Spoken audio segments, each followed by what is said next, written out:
किसान भाइयों, आपको इस तरीके से लंबी लंबी लाइनों में नहीं लगना पड़े, आपको ज़्यादा परेशानी नहीं हो, इसलिए यदि आपके पास एडवांस पैसे हैं तो आप समय रहते हुए रबी के सीजन के लिए यूरिया और डीएपी सुरक्षित स्थान पर खरीद कर रख लें, जिससे आपको आने वाले समय में कोई परेशानी नहीं हो। किसान भाइयों, इस खबर को दैनिक भास्कर में 8 अगस्त 2024 को पब्लिश किया गया और इसमें जयपुर राज्य के जो विपणन प्रबंधक सुधीर मान हैं, इन्होंने ये बताया कि इस वर्ष डीएपी खाद की कमी रहेगी। यानी अधिकारी भी ये मान रहे हैं कि 2024 के अंदर जो आने वाला रबी का सीजन है उसमें डीएपी खाद की कमी रहेगी। और इसमें इन्होंने इस बात पर जोर दिया कि जो ग्राम सेवा सहकारी समिति के जो व्यवस्थापक थे उसका प्रशिक्षण चल रहा था, उसमें इन्होंने इस बात को बताया कि भाई आप नैनो फर्टिलाइजर के उर्वरकों को ज़्यादा से ज़्यादा सेल करो, तो डीएपी की जो कमी है उसकी पूर्ति आप नैनो डीएपी से कीजिए। तो किसान भाइयों, देख सकते हैं आप इस वर्ष डीएपी की शॉर्टेज रह सकती है। किसान भाइयों, 1960 के दशक का समय वो समय था जब गवर्नमेंट किसानों से जबरदस्ती ही अपने खेतों में यूरिया डलवा रही थी, लेकिन आज वो समय है जब गवर्नमेंट ये कह रहे हैं कि आप दानेदार यूरिया का उपयोग कम करो और नैनो लिक्विड यूरिया का इस्तेमाल करने लग जाओ।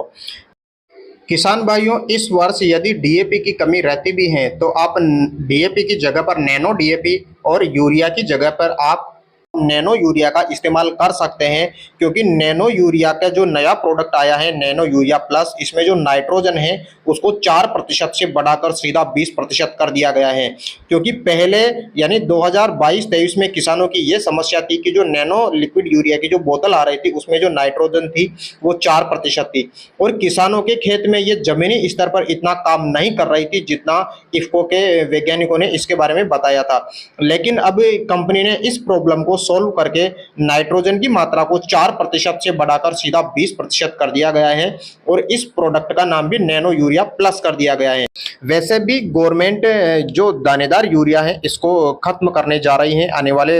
5 साल, 10 साल या 20 साल में, क्योंकि इससे आपकी जमीन धीरे धीरे बंजर होती जा रही है और इस दिशा में गवर्नमेंट ने बहुत सारे कदम उठाए हैं। अभी हाल ही में 2024 का जो आम बजट आया है उसमें भी डीएपी और यूरिया को प्रमोट किया गया है कि भाई किसान यानी इनको कम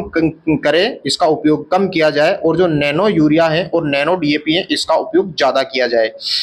किसान भाइयों, हमारे पास अभी भी समय है कि हम अपनी ज़मीन को बंजर होने से बचाएं। इसका मतलब यह है कि हम जो दानेदार यूरिया है उसका उपयोग धीरे धीरे करके कम करें और नैनो लिक्विड यूरिया का इस्तेमाल करने लग जाए, जिससे जो हमारी ज़मीन है वो बंजर होने से बच जाएगी, अनुपजाऊ होने से बच जाएगी। क्योंकि अभी भी समय है हमारे पास इस